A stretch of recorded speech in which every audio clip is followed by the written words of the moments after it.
ಕೃಷ್ಣರವರು ರಾಜ್ಯ ಕಂಡ ಅಪರೂಪದ ವರ್ಣರಂಜಿತ ರಾಜಕೀಯ ಅಜಾತ ಶತ್ರು, ಯಾರನ್ನೂ ಕೂಡ ದ್ವೇಷ ಮಾಡುವಂತಲ್ಲ. ರಾಜಕೀಯ ಸ್ವಾಗತಿಸಿದ್ರ ಟೀಕೆಗಳನ್ನ ಯಾವತ್ತೂ ಕೂಡ ವಿರೋಧಾಭಾಸವಾಗಿ ಅಸಂಗತವಾಗಿ ಮಾತಾಡ್ತಕ್ಕಂಥವನ್ನ ಕೆಲಸವನ್ನ ಯಾವತ್ತೂ ಮಾಡಿದವರಲ್ಲ. ಕೆಂಪೇಗೌಡ ಕಟ್ಟಂತ ಬೆಂಗಳೂರಿಗೆ ಆಧುನಿಕ ಸ್ಪರ್ಶವನ್ನು ಕೊಟ್ಟಂತ ನಾಯಕ. ಸಿಲಿಕಾನ್ ಸಿಟಿ ಅಂತ ಹೇಳಿ ನಾವು ಬೆಂಗಳೂರಿನ ಕರೀತಾ ಇದ್ದೇವೆ. ಅದಕ್ಕೆ ಮೂಲ ಕಾರಣ ಕೃಷ್ಣ. ರಾಜಕೀಯದ ಎಲ್ಲ ಮಜಲುಗಳು ಕೂಡ ಅನುಭವಿಸಿದಂಥವ್ರು ಕೃಷ್ಣ. ರಾಜ್ಯಸಭಾ ಸದಸ್ಯರಾಗಿ, ಲೋಕಸಭಾ ಸದಸ್ಯರಾಗಿ, ವಿಧಾನ ಪರಿಷತ್ ಸದಸ್ಯರಾಗಿ, ವಿಧಾನಸಭೆ ಸದಸ್ಯರಾಗಿ ಎಲ್ಲ ರಾಜಕೀಯದ ಮೊದಲುಗಳನ್ನು ಕೂಡ ಅನುಭವಿಸ್ತಾರೆ.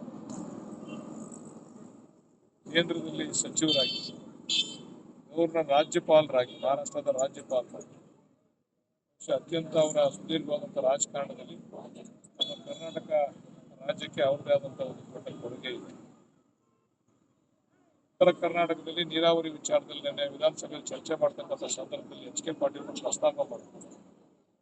ಅವರ ಮುಖ್ಯಮಂತ್ರಿ ಅವಧಿಯಲ್ಲಿ ಸುಮಾರು 30% ಬಡ್ಜೆಟ್ ಹಣವನ್ನ ಉತ್ತರ ಕರ್ನಾಟಕದ ನೀರಾವರಿಗೆ ಖರ್ಚು ಮಾಡಿದಂತ.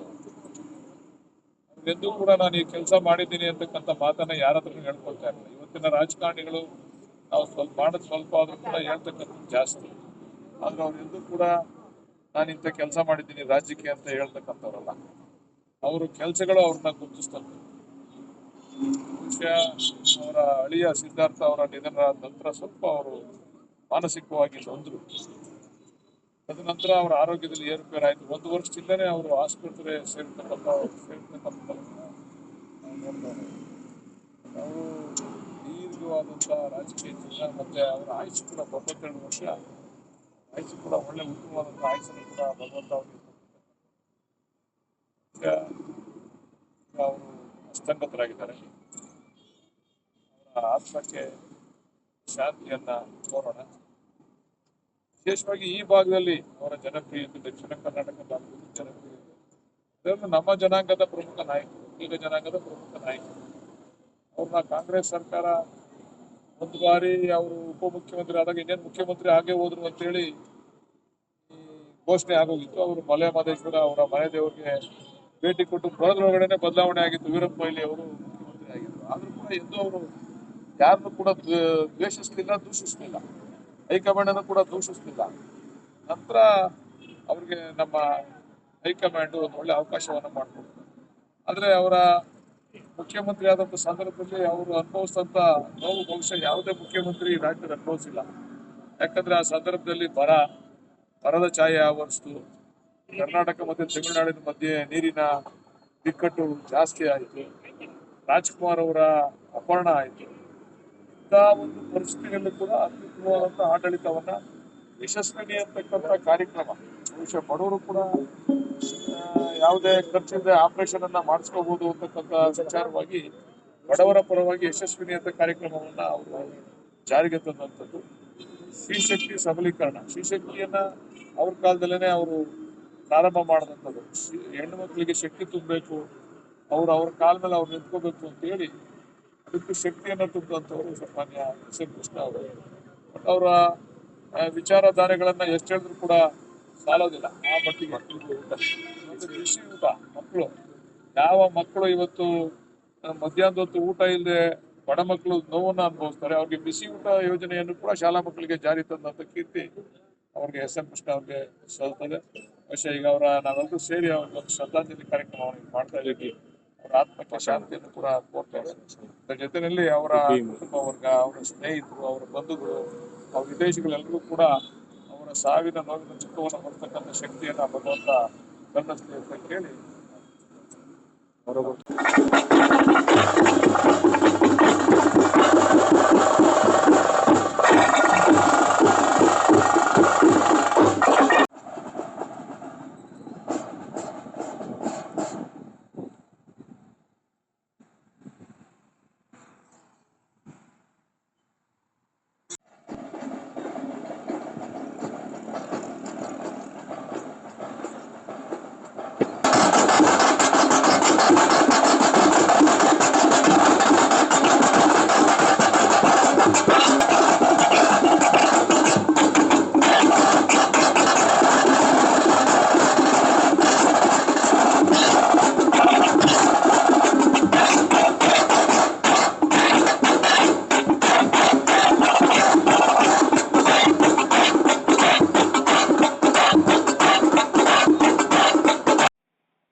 ನೋಡಕ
ಮಾಡಿ